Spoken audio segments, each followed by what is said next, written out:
Hello everyone, welcome to the third lecture on class 11th mathematics. The topic of today's lecture is domain of the function. पिछले दो lectures में हमने आपके साथ वेविगर method discuss किया था और आज के इस लेक्चर में हम आपके साथ डिस्कस करेंगे कि हम कैसे किसी फंक्शन एल्जेब्रिक फंक्शन में हम डोमेन फाइंड करते हैं और डोमेन होता क्या है। तो आज का लेक्चर शुरू करने से पहले अगर आपने ये चैनल अभी तक सब्सक्राइब नहीं किया है तो चैनल को सब्सक्राइब कर लें। चलिए शुरू करते हैं फिर आज का डिस्कशन।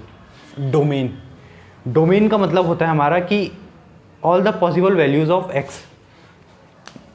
सपोज मैं एक एक्सप्रेशन लिखता हूँ यहाँ पे x-4, ये मैं एक एक्सप्रेशन रखता हूँ।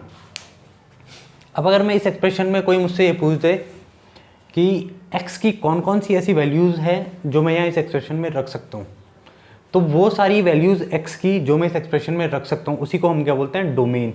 डोमेन का मतलब होता है कि all the possible values of x।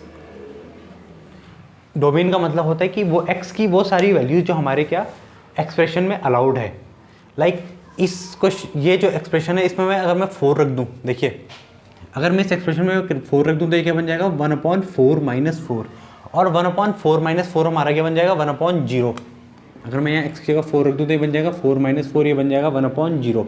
अब जो 1/0 होता है ये होता है नॉट डिफाइंड, ये होता है नॉट डिफाइंड। तो ये नॉट डिफाइंड है तो मतलब ये कोई एक्सप्रेशन नहीं है। तो इस कुल मिला के मतलब क्या है कि हम इस एक्सप्रेशन में x की वैल्यू नहीं ले सकते। तो इसी में हम क्या पढ़ते हैं, डोमेन। डोमेन मतलब वो सारी वैल्यूज़ x की जो हम अपने एक्सप्रेशन में अलाउ करेंगे, रियल नंबर लाइन में वो सारी वैल्यूज़ जो हम लेंगे। तो चलिए शुरू करते हैं, फिर आज देखते हैं कि डोमेन के क्या क्या है, इसमें जो भी पॉइंट्स आएंगे अब आगे। तो सबसे पहले देखिए, अगर कभी भी हम पे जो पहला आता है कि कोई भी एक्सप्रेशन इस फॉर्म का है 1/x का, अगर कोई भी एक्सप्रेशन इस फॉर्म का है तो हम डोमेन कैसे फाइंड करते हैं। तो डोमेन फाइंड करने के लिए हम क्या करते हैं कि x नॉट इक्वल टू 0, हमें करना है कि x should not be equal to 0 अगर 1/x की फॉर्म का है।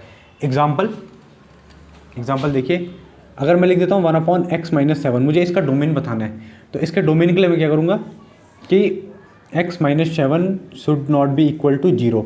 यहाँ से अगर मैं 7 को साइड ले आऊँगा तो यह आ जाएगा x should not be equal to 7। इसका मतलब क्या है कि मुझ पे एक नंबर लाइन का सिस्टम है, तो इसमें से x की कौन सी वैल्यू, बस एक यहाँ पे एक 7 वैल्यू है जो मैं नहीं ले सकता, उसके अलावा मैं ये सारी वैल्यूज ले सकता हूँ। तो अगर मुझे इसका डोमेन लिखना है, डोमेन ऑफ दिस फंक्शन, या ऐसे लिखना है कि x बिलोंग्स टू, तो वो हो जाएगा हमारा और रियल नंबर्स -7 और रियल नंबर्स एक्सेप्ट 7, या फिर इस चीज़ को लिख सकते हैं हम इस चीज़ को। और अब देखो जो रियल नंबर है इसी को हम लिखते हैं -∞ से ∞ 7। रियल की जगह मतलब -∞ से ∞ भी लिख सकते हैं, दोनों में से कोई भी तरीका। तो अगर हम पे कभी भी 1/x की फॉर्म है, मतलब डिनोमिनेटर है कुछ भी, तो डोमेन सीधे से होगा denominator should not be equal to 0। चलिए फिर आगे बढ़ते हैं।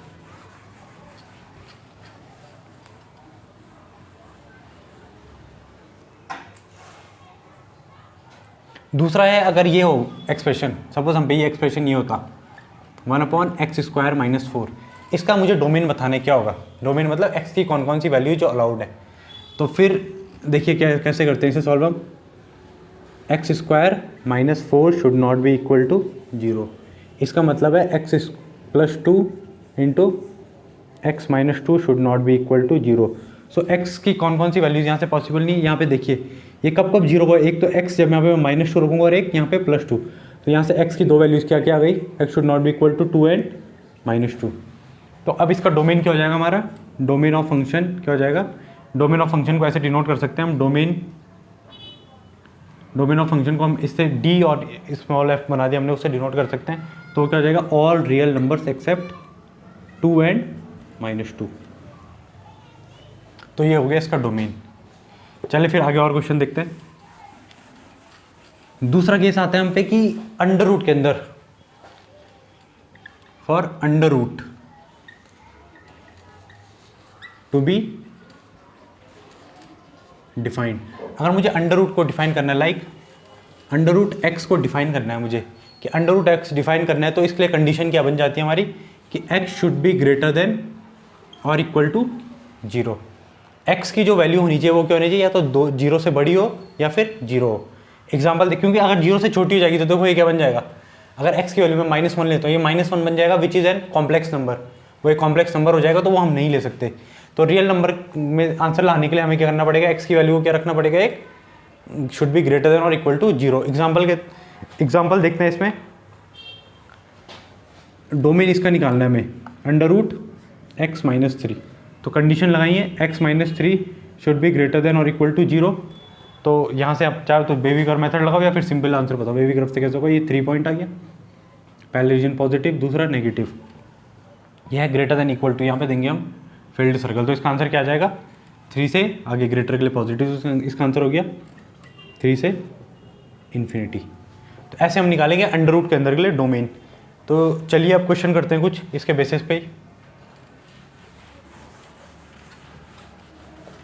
हम पे क्वेश्चन है, इसका डोमेन निकालना है हमें अंडर रूट x² - 4x - 5, ये एक्सप्रेशन है, इसका मुझे डोमेन निकाल के बताना है कि इसका डोमेन कितना आएगा, अंडर रूट x² - 4x - 5। तो कैसे करेंगे डोमेन के लिए, अंडर रूट के अंदर की कंडीशन कहती है कि पूरा expression should be greater than और equal to 0। So this expression should be greater than और इक्वल टू 0 कर दिया मैंने। उसके बाद देखिए फैक्टराइज हो सकता है, क्वाड्रेटिक इक्वेशन फैक्टराइज हो सकता है। फैक्टराइज ये कैसे हो सकता है, x² - 5x plus x - 5 should be greater than equal to 0। यहाँ से x कॉमन तो बन जाएगा x - 5 और यहाँ से +1 कॉमन तो बन जाएगा x - 5 should be greater than equal to 0। तो ये बन जाएगा x - 5 into x + 1 should be greater than equal to 0। अब ये एक्सप्रेशन ही बन गया। अब लगाते हैं हम कंडीशन वेवी कर्व मेथड की। हमने पिछले लेक्चर में वेवी कर्व मेथड पढ़ा हुआ है, तो आपने अगर अभी तक वो वीडियो नहीं देखी तो उस वीडियो को आप एक बार पहले देख लेना, तब आपको अच्छे से समझ आ जाएगा कि वेवी कर्व मेथड कैसे लगाते हैं। तो चलिए अब एक नंबर लाइन बनाते हैं। नंबर लाइन में ये पॉइंट है हम पे यहाँ से आएंगे, देखो x की 2 वैल्यूज़ को कितनी आएगी, यहाँ से आएगी x की वैल्यू 5 और यहाँ से आएगी -1, तो ये है -1 और यहाँ से 5। अब -1 और 5 2 वैल्यूज़ आ गई। अब यहाँ पे देखिए ग्रेटर देन इक्वल टू है तो इक्वलिटी तो मैं ये दूंगा फील्ड सर्कल। फील्ड सर्कल देने के बाद मैं क्या करूँगा, पहला रीजन पॉजिटिव। अब देखिए 5 बना है इस एक्सप्रेशन से, इसकी पावर है ऑड, तो अगले का साइन कर जाएगा चेंज। 1 बना -1 बना है इस एक्सप्रेशन से, इसकी पावर अगेन ऑड है, तो अगले का साइन प्लस। अब आती है कि हमें फाइनल आंसर लिखना, फाइनल आंसर में हमें ग्रेटर देन इक्वल टू 0 लिखना है।